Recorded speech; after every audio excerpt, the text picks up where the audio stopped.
duck, duck, goose. Hey everyone, today is a Sunday. It is March 15th. We're going to be going over why I downsized from 33-inch tires to 31-inch tires.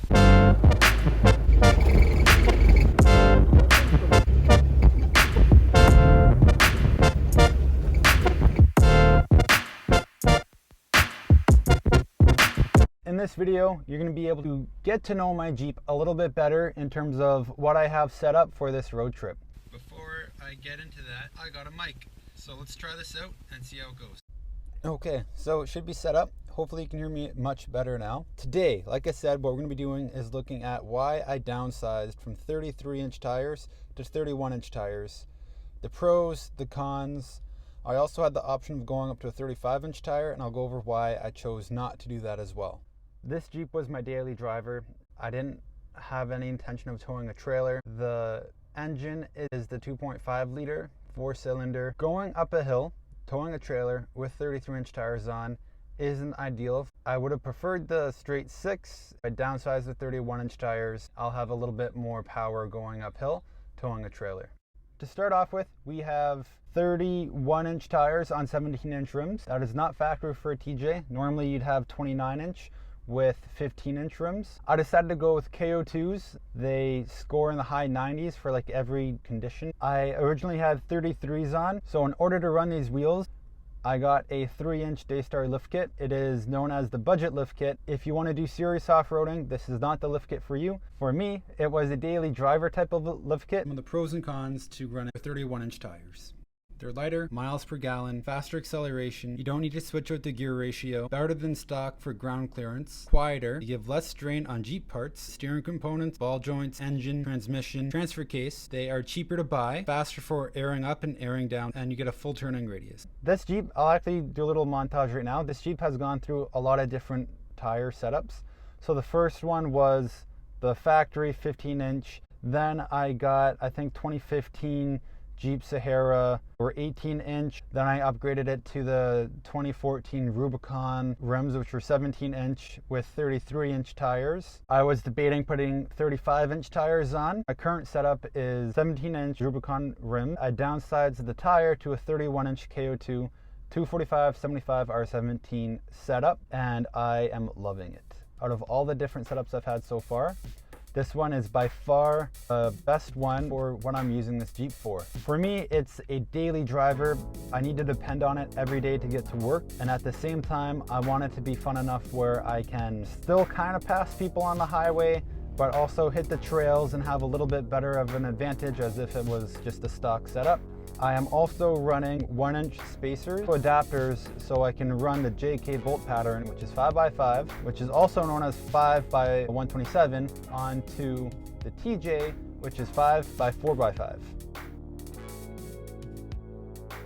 All of the things that I've done to the Jeep so far, I'll have in the description below as different links. I got a Warn Winch X8000i. That's going to be my buddy for this trip. I'm excited to have it, and hopefully I don't ever need to use it. And if I do, maybe it's for another vehicle that I can help out along the way. On the hood of my car, I have a map of Canada. The reason why I put that there is so as I'm driving across all these provinces, I can mark out with a Sharpie where I've gone and all the cool things that I've seen in the areas that I've been at. So it's going to be evolving as this trip is progressing. As we move to the top of the Jeep, I have a Garvin Industries roof rack. This one conforms to the shape of the Jeep really well. When I'm driving, I don't even see like any of the support beams that hold it up. I liked the fact that with 2 bolts, I can literally just tilt the whole thing up, put my soft top down, and then just put it back. It made the most sense. My tailgate is going to be my cooking station during this trip. I built a little table out of wood and odd materials laying around to put it all together, so it was very cheap, and I think it's going to have a lot of use on this trip.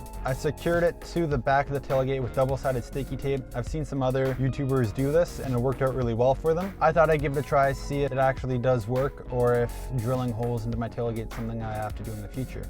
of a Kenwood from Amazon. I'll put up the link. There's no aux cord, but it is Bluetooth capable, and I haven't regretted it. It gives a lot more freedom to listening to music on the road. I got an air compressor that has the option to be bolted in the vehicle and run off the battery. So this is kind of where I'm hoping to be able to put it. I want to try and be as on top of airing up and airing down when I should and shouldn't. And it also is kind of a safety net. I do have spare tires, but being able to air up a flat that may not have a puncture in it could save a lot of time on the road. It's definitely a great upgrade that I'm looking forward to install. That's going to be in a future upcoming video. I'm also looking to installing a 2000 watt power inverter. That way I can charge my phone and I can charge all of my camera gear like this GoPro, this drone.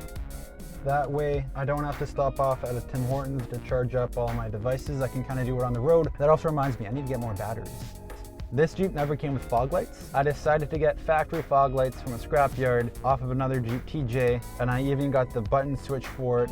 Here, I'll show you right now. This guy right here, they're on, they're off. The wiring harness was not factory. I got that online as well. This Jeep also never came with a center console, and if you could tell, my arm has been leaning on one so far, and this one actually has the factory sub. I currently don't have the sub that is inside of here wired up. That's gonna be a future project. Whoa. So I got these handles, and then in the back there's like two little ones that aren't really handles. You won't complain if you have them. These seats don't curve. I have the factory seat, rough country seat cover, but they don't hug you. So when you're off-road, it's really easy to like shift out of them. And being able to hold on to something to kind of keep you in the wheel lined up, I guess, is definitely not a bad thing. That extra pocket in the back, so you can store like maps or something. Like, I just found zip ties. I'll put those back. That's a good day. Finding zip ties is that's a really great day. But this is another upgrade that I got. It is just a mesh for the inside of the Jeep. When you take the soft top off, it's like having a pair of sunglasses on when you don't have a pair of sunglasses on. I cut a notch out of the original bumper so it could fit larger tires. And two, I installed a hitch plate so I could tow a trailer in the future. I never imagined towing the trailer that I have now. I actually have my dad's old trailer, which is the classic old like ball and hitch trailer. That was probably one of the most practical upgrades or modifications that I've done to this Jeep, because it allowed me to go out and get larger tires and go out and do so many other things.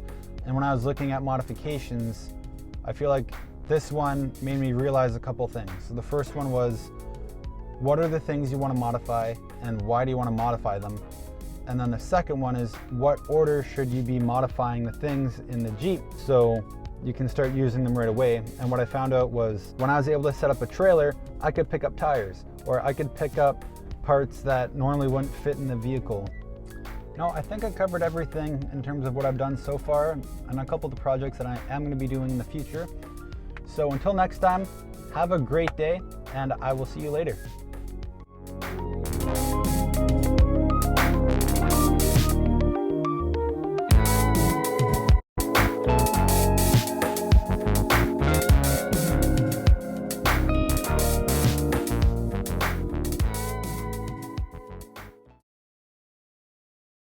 This trailer, it is two TJ rear ends welded together.